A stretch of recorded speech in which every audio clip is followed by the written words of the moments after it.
రావణుడి లంక అంటేనే బంగారు మయమని, సిరి సంపదలకు నెలవు అని మనందరికీ తెలుసు. కానీ ఆ స్వర్ణలంకలో ఎవరికీ తెలియని అత్యంత రహస్యమైన ఒక ప్రదేశం ఉండేదని, దాన్నే మాయా దర్పణ భవనం లేదా అద్దాల మేడ అని పిలిచేవారని జానపద కథల్లో ఒక ఆసక్తికరమైన ప్రచారం ఉంది.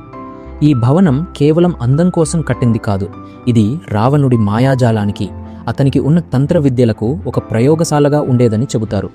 ఈ గదిలో అడుగు పెడితే చుట్టూ వేల అద్దాలు ఉంటాయని, కానీ అందులో మన ప్రతిబింబం కాకుండా మనం ఊహించని దృశ్యాలు కనిపిస్తాయని ఒక నమ్మకం ఉంది. ఈ అద్దాల గది ప్రత్యేకత ఏమిటంటే, ఇది వర్తమానాన్ని మాత్రమే కాదు, భవిష్యత్తులో జరగబోయే పరిణామాలను కూడా అస్పష్టంగా చూపించగలదని పురాణ గాథలు చెబుతున్నాయి. రావణుడు యుద్ధానికి వెళ్లే ముందు లేదా ఏదైనా కీలక నిర్ణయం తీసుకునే ముందు ఈ ఏకాంత మందిరంలోకి వెళ్లి ధ్యానం చేసేవాడట. ఆ అద్దాలలో కనిపించే దృశ్యాలను బట్టి తన వ్యూహాలను మార్చుకునేవాడట.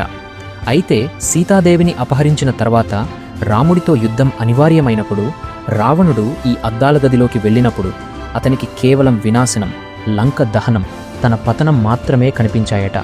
కానీ తన బలపరాక్రమాల మీద ఉన్న అహంకారంతో రావణుడు ఆ దృశ్యాలను నమ్మలేకపోయాడని, ఆ అద్దాలు చూపిస్తున్నది నిజం కాదని, అది కేవలం భ్రమ అని కొట్టిపారేశాడని అంటారు. విధిరాతను ఎవరూ మార్చలేరని చెప్పటానికి ఈ అద్దాల భవనం ఒక ఉదాహరణగా నిలుస్తుంది.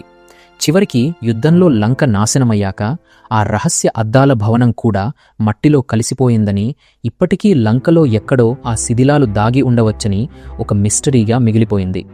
మరి నిజంగానే రావణుడికి భవిష్యత్తు చూపే అద్దాల మేడ ఉండి ఉంటుందా? దీనిపై మీ అభిప్రాయాన్ని కింద కామెంట్ చేయండి. ఈ ఆసక్తికరమైన విషయం మీకు నచ్చితే వీడియోని లైక్ చేయండి, మీ మిత్రులతో షేర్ చేయండి. ఇలాంటి మరెన్నో పురాణ రహస్యాలు తెలుసుకోవడానికి మన ఛానల్ని తప్పకుండా సబ్స్క్రైబ్ చేసుకోండి.